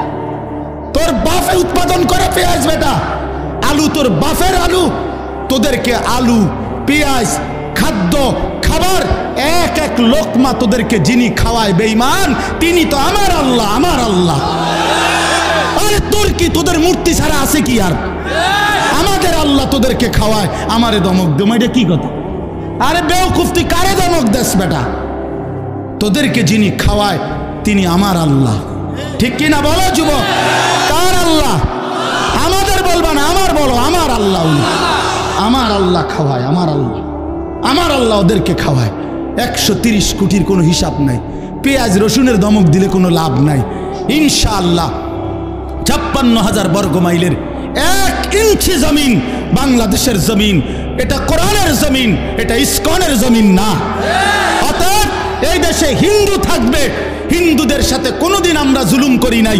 যুগ যুগ ধরে আমাদের এই বাংলাদেশে হিন্দুরা ছিল, সংখ্যালঘুরা ছিল, তাদের উপরে কোনো জুলুম আমরা মুসলমানরা করি নাই। কিন্তু আমাদের পরিষ্কার কথা, ইসকনের গুন্ডারা, ইসকনের সন্ত্রাসীরা এই বাংলাদেশে থাকতে পারবে না। বলো যুবক ইনশাআল্লাহ, বলো ইসকন থাকতে পারবে না। দাঁড়াও যুবক, দাঁড়াও, দাঁড়াও, বলো তাকবীর দাও, দাও তাকবীর, হিম্মত করো, দাঁড়াও যুবক, ওঠো নওজোয়ান, দাঁড়াও নওজোয়ান, জাগো নওজোয়ান, বলো হিম্মত করো, স্লোগান দাও, দাও স্লোগান। ইসকনের সন্ত্রাসীরা, ইসকনের সন্ত্রাসীরা, নারে তাকবীর, আল্লাহু আকবার, নারে তাকবীর, আল্লাহু আকবার। সারা বিশ্বের মুসলমান, আল জিহাদ, আল জিহাদ, সাবিলুনা, সাবিলুনা, আল জিহাদ, আল জিহাদ। বদরের হাতিয়ার, বদরের হাতিয়ার, নারে তাকবীর। বসো ভাইয়া, ইমানদার মরে না, ইমানদার মরে না। আমার লক্ষ কোটি বাংলাদেশের যুবক এখনো আছে ইনশাআল্লাহ। আমরা কলিজার রক্ত দিয়ে, শাহাদাতের খুন দিয়ে জমিন রক্ষা করব ইনশাআল্লাহ। হ্যাঁ, সোজা হিসাব, সোজা হিসাব। এনে 14 কোটি আর 110 কোটির ব্যবধান না, ব্যবধান ইমান আর কুফরের ব্যবধান। সোজা হিসাব। আও তুমি লাগো, ঠিক আছে, দেখা যাক। আমরা টিকলেও সমস্যা নাই, আমাদের বিজয়। আমরা যদি জান দিয়ে রক্ত ছড়াই তো শাহাদাতের মর্যাদা, জান্নাত অপেক্ষা করছে আমাদের জন্য। কাজে মোমেনের কোন দিয়ে লস নাই, ইমানদারের আবার লস কি? ইমানদারের কোনো লস নাই ইনশাআল্লাহ। বাঁচলেও আমাদের লাভ, মরলেও লাভ, মরলেও লাভ। সোজা হিসাব শহীদ অ্যাডভোকেট সাইফুল ইসলাম আলিফের আজকের এই ইত্তেহাদুল উলামা পরিষদের পক্ষ থেকে আমরা আবারও দাবি জানাই, শহীদ অ্যাডভোকেট সাইফুল ইসলাম আলিফের পবিত্র রক্তের উপরে, শাহাদাতের খুনের উপরে বাংলাদেশে ইসকন নিষিদ্ধ হবে। কালেমার পতাকা উড়বে বাংলাদেশে, ইমানের পতাকা উড়বে। এদেশ বাংলাদেশ মুসলমানের দেশ, এদেশ কালেমার দেশ। এখানে আমরা আজান দিয়ে ঘুম ভাঙ্গে আমাদের, এখানে আমাদের ভোর হয় আজানের শব্দে। এখানে লক্ষ আউলিয়া কেরাম বুজুর্গানে দিন কলিজার খুন দিয়েছে, মাথার ঘাম পায়ে ফেলেছে, উম্মতের দুয়ারে দুয়ারে কালেমার ফেরি করছে। এমন পবিত্র বাংলার জমিন কোন বেঈমানের হাতে তুলে দেওয়া হবে না। কোন ষড়যন্ত্র ইনশাআল্লাহ বাংলাদেশে ইমানের বিরুদ্ধে, ইসলামের বিরুদ্ধে বাস্তবায়ন হতে দেওয়া হবে না ইনশাআল্লাহ। হ্যাঁ হ্যাঁ, আপনারা না, আমি আমার সন্তানের লগে বুঝাপড়া করে নিছি। হ্যাঁ হ্যাঁ, সোজা কথা। আমার 2 ফুতের আমি বলে নিছি, ফুত বাপ ফুত দুইজনে মিল্লা রেডি থাকিস, হয় আমি জান দেব না তুই জান দিবি বেটা, কোনো অসুবিধা নাই বেটা। আমার রক্ত ঝরলেও সমস্যা নাই, তুই সন্তানের রক্ত ঝরলেও সমস্যা নাই। বাপ মরলেও শহীদ হব, পুত মরলেও শহীদ হব বেটা, সমস্যা কি বেটা, সমস্যা কি? আমার বিবি সেদিন আমারে বলতেছে, আমি এর আগে বাইরে মনুষ্য, আল্লাহর কসম, সে নিজে বলছে আমি এর আগে বাইরে মনুষ্য। বলেন কি? আল্লাহর জন্য জান দেওয়া, মরতেই হবে যখন, শহীদি মরণ দিও আমাকে, ইমানের মরণ, শাহাদাতের মরণ, বহুতি মুবারক মরণ। শহীদ সাইফুল ইসলাম মরে নাই, সে আল্লাহর জান্নাতে ঘুরছে। আলহামদুলিল্লাহ, আলহামদুলিল্লাহ, আলহামদুলিল্লাহ। এজন্য প্রিয় সাথী আমার, ছেলেরা আমার, নষ্ট হইও না বাপ, যুবক নষ্ট হইও না, চরিত্রহীন হইও না ভাইয়া, জীবনটা বরবাদ করে দিও না। নারী এমনি মিলে যাবে, হুদাই এত পাগল হইও না। এমনি একটা বিবাহিত হালাল স্ত্রী আল্লাহ মিলাই দিবে, এটা আল্লাহর ওয়াদা। যাকে আল্লাহ তাআলা পুরুষ বানাইছেন তার জন্য আল্লাহ তাআলা হালাল স্ত্রী সৃষ্টি করেছেন। ও কিত্তা তুমি এরকম পাগল হয়ে গেছো? পৃথিবীতে নারী পুরুষের, স্বামী স্ত্রীর এই পবিত্র সম্পর্ক প্রথম দিন থেকে, প্রথম দিন থেকে পৃথিবীর প্রথম সম্পর্ক কিসের সম্পর্ক?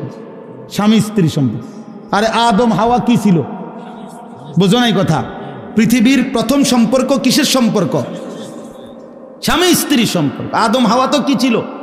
তাইলে বোঝা গেল পৃথিবীতে আল্লাহ তাআলা প্রথম সম্পর্ক কায়েম করছেন স্বামী স্ত্রী। অতএব এটা চলবে, এটা চলবে। অপেক্ষা করো নওজোয়ান, নষ্ট হইও না। সারা রাত নারী দেখো না, ছবি দেখো না। আমি অনুরোধ করলাম, আমি যদি পারতাম তোমার কাছে গিয়ে বলতাম, আমার যদি সুযোগ থাকতো আমি বুকে জড়াইয়া বলতাম, আমার প্রতি ফোঁটা চোখের পানি তুমি নওজোয়ানের জন্য।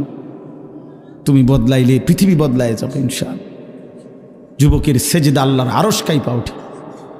নওজোয়ান সেজদা দিলে আল্লাহ আরশে আজিম থেকে বলে, যুবক তুই আমারে সেজদা দিলি, যা ওয়াদা দিলাম হাসরের ময়দানে আমি তোরে আমার আরশের ছায়া দেব। পাহ পা, তোরে আমি পাশে বসাবো নওজোয়ান, তুই স্টেজে বইবি, স্টেজে, স্টেজে বসবি। বাকিরা তাকায় দেখবে, বাপরে আমগো এলাকার হেতে দি বাদশাহ। আল্লাহ তৌফিক দান করে। চলেন এই আয়াতগুলোর তর্জমা বলি, শুধু তর্জমা। আল্লাহ তাআলা বলেন, কাল্লা ইদা দুক্কাতিল আরদু দাক্কান দাক্কা। বান্দা শোনো, যত লাফালাফি ফালাফালি করো মনে রাখো, তুমিও একদিন থাকবা না, পৃথিবীও একদিন থাকবে না। এই গোটা জমিন আমি আল্লাহ তাআলা চূর্ণ বিচূর্ণ করে ফেলব, সব শেষ করে ফেলব। আসমান জমিন চন্দ্র সূর্য সব শেষ করে ফেলব। হাসরের মাঠ কায়েম হবে। ওয়াজা রব্বুক, আর তোমার রব, সমস্ত মানুষ দাঁড়িয়ে থাকবে হাসরের মাঠে। তোমার রব আল্লাহ হাসরের মাঠে আগমন করবেন। ওয়াল মালাকু সাফফান সাফফা, কোটি কোটি ফেরেশতা হাসরের ময়দানে সারিবদ্ধভাবে দাঁড়াবে। আল্লাহ তাআলা একটা চিত্র তুলে ধরছে যে একদিন পৃথিবী শেষ হবে, হাসরের মাঠ কায়েম হবে, সব মানুষ দাঁড়িয়ে থাকবে, মহান আল্লাহ উপস্থিত হবে, ফেরেশতারা সারিবদ্ধভাবে দাঁড়িয়ে থাকবে। সব চুপ, পিন পতন তখন নীরব, কেউর মুখে কোনো শব্দ নাই। এই অবস্থায় থাকবে এটা। এরপরে কি হবে? ওয়াজিআ ইয়াউমাইদিন বিজাহান্নাম, আল্লাহ তাআলা বলেন সব যখন নীরব নিস্তব্ধ, কোনো শব্দ নাই, এই সময় ফেরেশতারা জাহান্নামকে ৭০,০০০ আগুনের শিকল দিয়ে টেনে হাসরের ময়দানে হাজির করবে। জাহান্নামকে যখন হাসরের ময়দানে আনবে, জাহান্নামের প্রচণ্ড আগুন, গরম, এটার একটা তীব্র বিকট জাহান্নামের ভিতর থেকে আওয়াজ বের হবে, এক গর্জন, সমুদ্রের গর্জনের মতো, তার চাইতে মারাত্মক ভয়ঙ্কর গর্জন যখন জাহান্নামের আগুনের বের হবে, এই প্রথম পুরা হাসরবাসী, নবীজি বলছেন পুরা হাসরের ময়দানে একসাথে চিল্লাইয়া উঠবে, ইয়া রব্বি নফসি নফসি, ইয়া রব্বি নফসি নফসি, এই মাওলা আমারে বাঁচান, জাহান্নামের আগুন থেকে বাঁচান মাওলা। ফেরেশতারা ইব্রাহিম নবীর মতো নবীকে বলবে, ইব্রাহিম নবী, ওই যে আপনার ছেলে ইসমাইল, ওর ব্যাপারে কিছু বলবেন? ইব্রাহিমের মতো নবী বলবে, ইয়া রব্বি নফসি নফসি, মাওলা আমারে বাঁচান, আমারে বাঁচান। ওটাও বুঝুক। ফেরেশতারা ইয়াকুব আলাইহিস সালামের মতো নবীকে বলবে, হে ইয়াকুব নবী, ওই যে ছেলে আপনার ইউসুফ, ওর জন্য আপনি দুনিয়াতে 40 বছর একটানা কাঁদছিলেন, চোখটা অন্ধ বানায় ফেলছিলেন, আজ হাসরের ময়দানে ওর ব্যাপারে কিছু বলবেন? ইয়াকুব আলাইহিস সালাম বলবে, ইয়া রব্বি নফসি নফসি, মাওলা আমারে বাঁচান। ওটাও বুঝুক। ইয়াউমাইদিন ইয়াতাযাক্কারুল ইনসানু ওয়া আন্না লাহু যিকরা, আল্লাহ তাআলা বলেন সেদিন সমস্ত নাফরমান পাপী তার দুনিয়ার সব কথা মনে পড়বে, সব মনে পড়বে, চুরি ডাকাতি জিনা ব্যভিচার মদ জুয়া নাচ গান সুদ ঘুষ হারাম গালি গালাজ মিথ্যা অন্যায় দুর্নীতি অবৈধ সম্পদ লুণ্ঠন বেহায়া বেপর্দা অসভ্যতা নোংরামি সব মনে পড়বে। আল্লাহর কসম আল্লাহ বলছে ওয়া আন্না লাহু যিকরা, কিন্তু আল্লাহ তাআলা বলেন বান্দা বলো না মনে পড়ে সেদিন কি লাভ হবে? মনে তো পড়বে বুঝলাম, লাভ কি হবে? বুঝে তো আসবে কিন্তু লাভ কি হবে? ফায়দা কি হবে? আজ বুঝলে লাভ হইতো, কাল্লা লাউ তা'লামুনা ইলমাল ইয়াকিন, এখন বুঝলে ভালো হতো। আল্লাহ বলেন এখন বুঝলে ভালো। এই ইলমুল ইয়াকিন অর্থে কেন এটা? আল্লাহ বলছে বান্দা আজকে যদি কোরআন থেকে শুনে, রসুল থেকে শুনে, হাদিস থেকে শুনে, ওলামায়ে কেরাম থেকে শুনে যদি আজকে বুঝতা ভালো হতো, আমল করতে পারতা।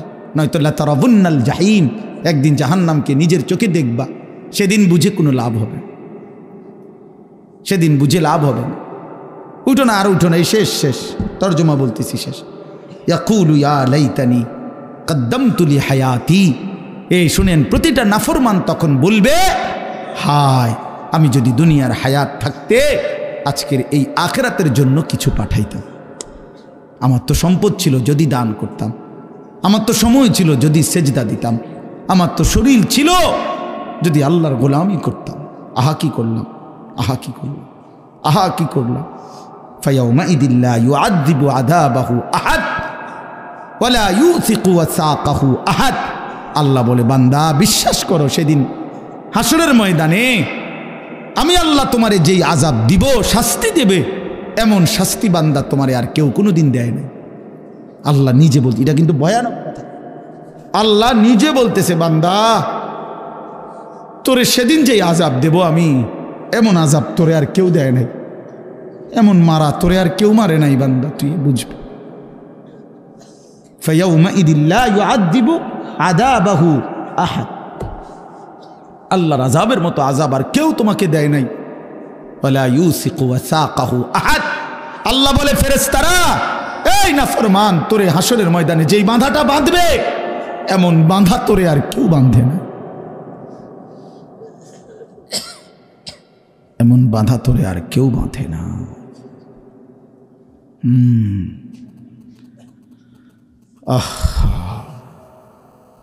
চলেন ফিরবার চেষ্টা করি, আমিও আপনিও। আল্লাহ আমাদেরকে বিবেক দান করেন। এরপরে আল্লাহ বলেন ইয়া আইয়াতুহান নাফসুল মুতমাইন্না। এখানে এটার অর্থ কি মানে আমি বুঝাই না, আপনার করে বুঝতে সুবিধা হবে। আমি ছোটবেলায় আমার আব্বা প্রচণ্ড রাগী ছিল, আমার আব্বা ভীষণ রাগী ছিল। প্রাইমারি স্কুলের মাস্টার ছিলেন, মসজিদের ইমাম ছিলেন, 43 বছর এক মসজিদে ইমামতি করছে আব্বা। প্রাইমারি স্কুলে মাস্টারে আব্বার খুব রাগ ছিল। ছোটবেলায় আমগরে খুব শাসন করতো আব্বা, সব ভাইরে। বাবার কঠোর শাসনের কারণে আলহামদুলিল্লাহ আল্লাহর দয়া আমরা 5 ভাই আলেম হয়েছি। এটা পিছনে বাবার কঠোর শাসন ছিল।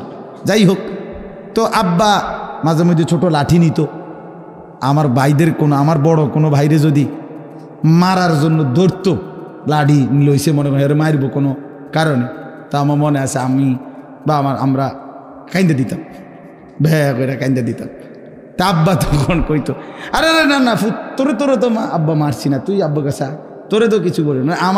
আমার তো ধরে নাই মনে, কিন্তু ধরবার আগে আমি নাই, ডরে আর কি, কাঁদতাম, কাইন্দে দিতাম আর চিৎকার করতাম। তা আব্বাই বলতো না না আব্বা তোরে মারবো না, তুই বুকাছে আয়।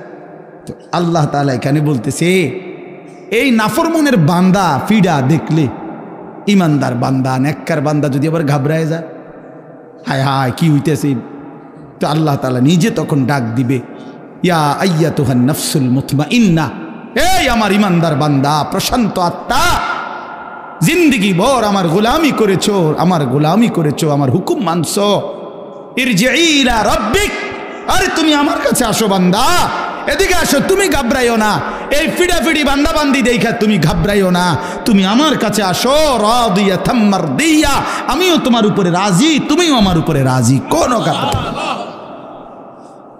ওই ফিডা চলুক, তুমি মারতো না, তুমি আইলাও আমার কাছে, তুমি আমার, আমি তোমার, हम यहां से तुम वहां से, दोनों जानिब से इशारा हुआ। রাদিয়াতাম মারদিয়া, বান্দা বলে আল্লাহ আমি আপনাকে ভালোবাসি, আল্লাহ বলে বান্দা আমিও তোকে ভালোবাসি। বান্দা বলে আমি আল্লাহ আপনার উপরে রাজি, আল্লাহ বলে বান্দা আমিও তোমার উপরে রাজি। हम यहाँ से तुम वहाँ से, दोनों जानिब से इशारा हुआ, আমি এখান থেকে তিনি ওইখান থেকে, দুই দিক থেকেই ইশারা হইছে যে দুইজন দুইজনকে ভালোবাসে। সুবহানাল্লাহ, সুবহান, আলহামদুলিল্লাহ। তো আল্লাহ তাআলা বলেন ঘাবড়াইও না বান্দা, তুমি ঘাবড়াইও, ওই সুফিটা দেখে তুমি ঘাবড়াইও না, তুমি আসো আমার কাছে, তুমি আমার, আমি তোমার। ফাদখুলি ফি ইবাদি ওয়াদখুলি জান্নাতি, এখানে আমার নেককার আরো বান্দা আছে, তুমি তাদের সাথে আইসা বসো আর একসাথে আমার জান্নাতে ঢোকো।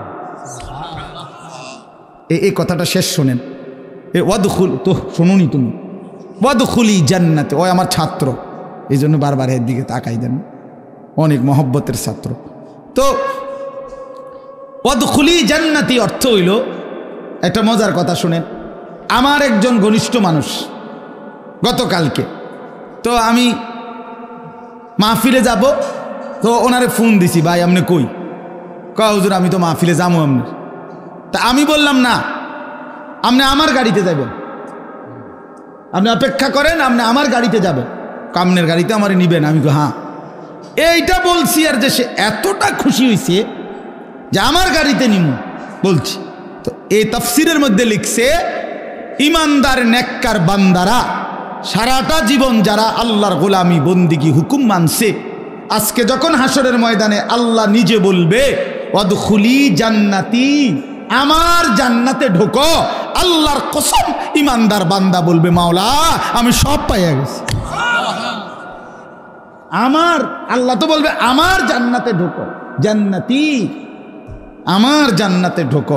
এটা বলতে দেরি বান্দা বলবে মাওলা আর লাগবে না, আমি পাইছি সব,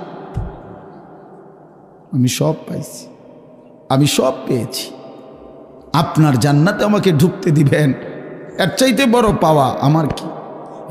এই শব্দটা বলাতে বান্দা ভীষণ খুশি হবে যে আল্লাহ নিজের বলতেছে যে আমার জান্নাতে ঢুকো, আমার জান্নাতে ঢুকো। আমরা হাদিসে পড়ছি হযরত উবাই ইবনে কাব, নবীজির একজন বিখ্যাত সাহাবীর নাম, উনি ছিলেন সাহাবীদের মধ্যে সবচেয়ে সুন্দর কোরআন পড়তেন, সৈয়দুল কুররা উবাই ইবনে কাব রাদিয়াল্লাহু তাআলা আনহু, নবীজি একদিন ওনাকে ডাক দিয়া বলছে, উবাই তুমি আমারে কোরআন পড়ে শোনাও। তখন ওই সাহাবী উবাই ইবনে কাব বলতেছে, ইয়া রাসূলুল্লাহ, আমি আপনাকে কোরআন শোনাবো?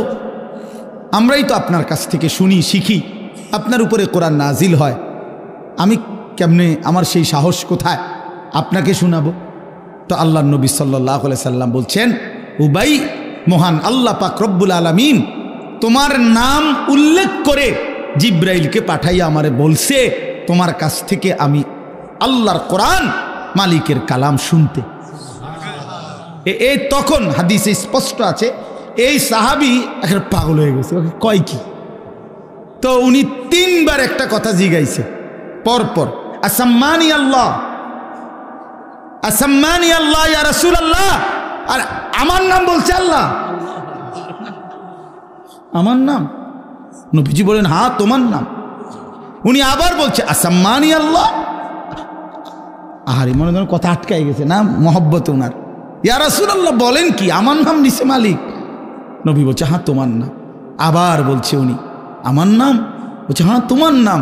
আল্লাহর কসম হাদিসে আছে, ফাবাকা, এই সাহাবী অজরে কাঁদতে শুরু করছে, চোখের পানি ছেড়ে দিছে, হায় রাসূল, নবী, এই গোলামের এর চাইতে বড় সৌভাগ্য আর কি যে তার মনিব তার নাম দিছে। গোলামির এর চাইতে বড় তৃপ্তি কি, এত বড় মহান মাওলা তার নাম নিয়েছে। এজন্য বান্দা যখন আল্লাহকে ডাকে, আল্লাহ বান্দার নাম নেয়। মান যাকারানি ফি নফসিহি যাকারতুহু ফি নফসি, বান্দা যখন একাকী আমারে ডাকে, আমি তারে একাকী ডাকি। বান্দা যখন সবার মাঝে আমারে ডাকে, আমি তখন সবার ফেরেশতা নিয়ে তাকে ডাকি, মানে তার উপরে রহমত করি।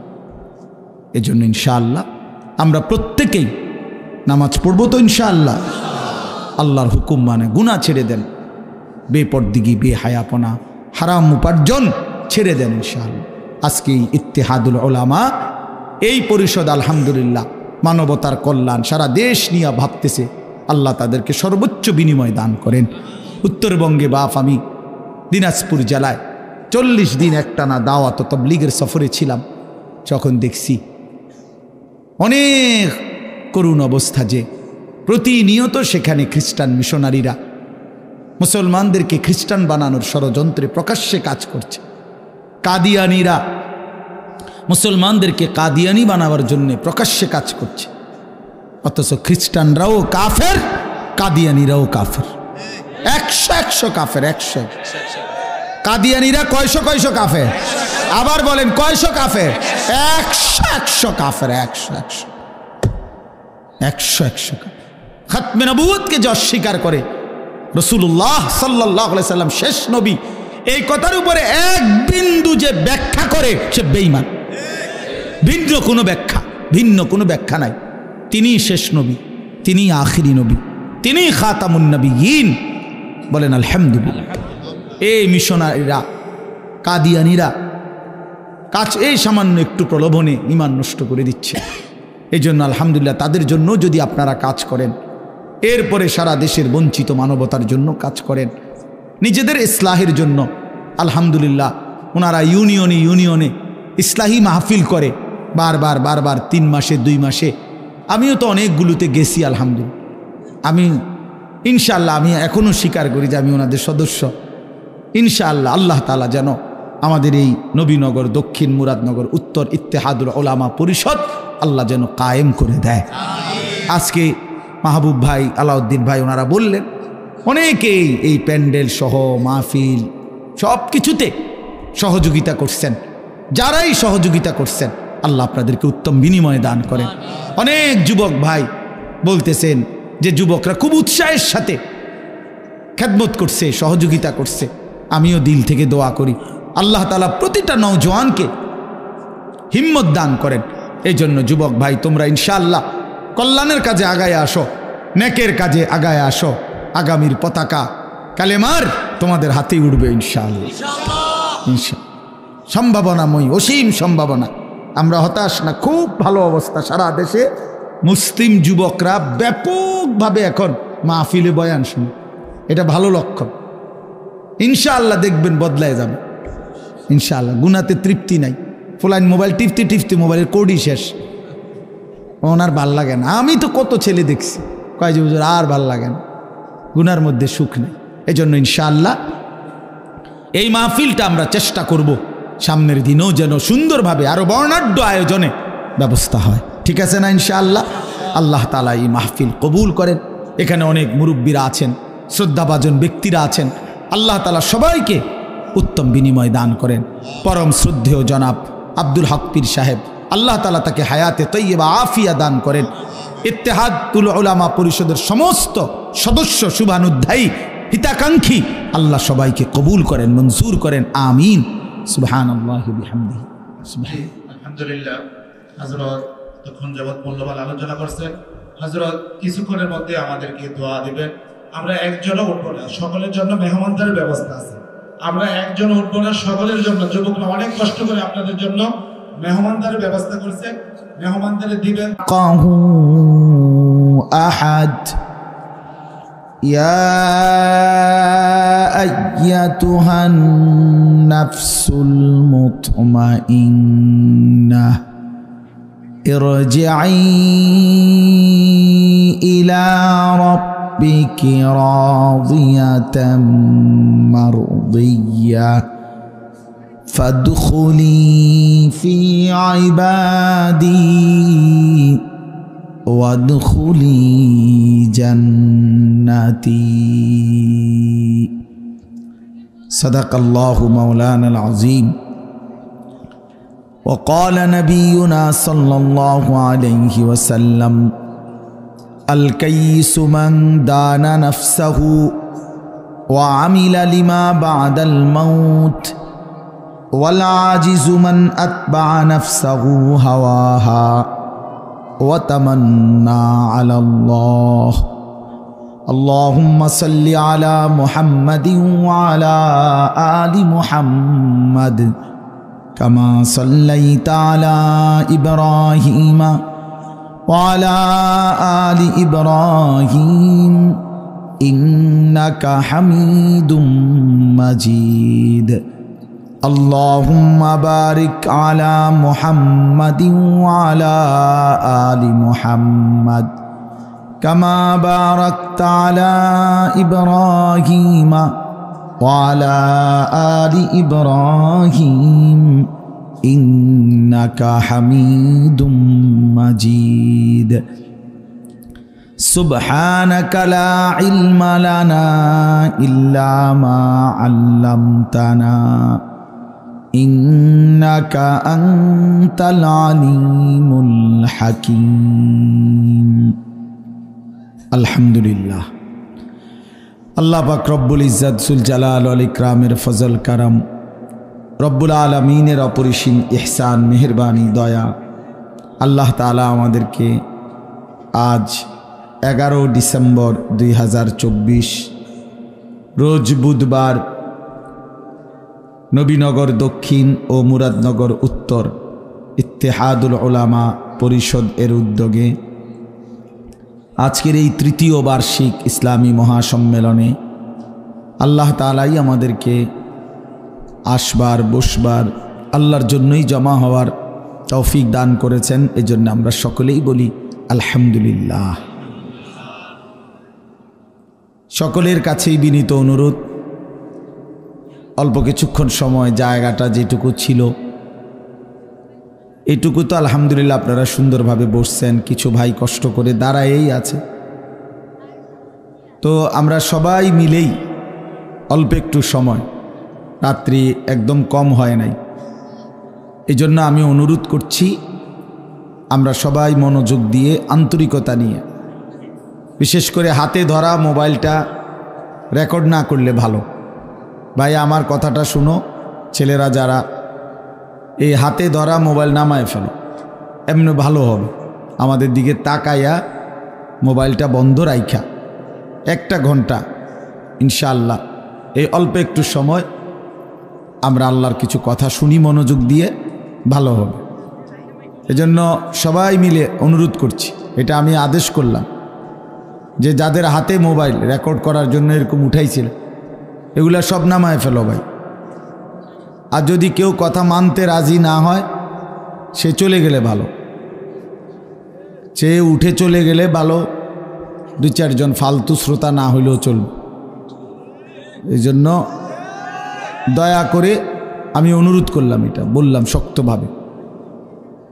মানুষের দিল একই মুহূর্তে 2 জিনিস ভাবতে পারে না, এটা মনোবিজ্ঞানের কথা।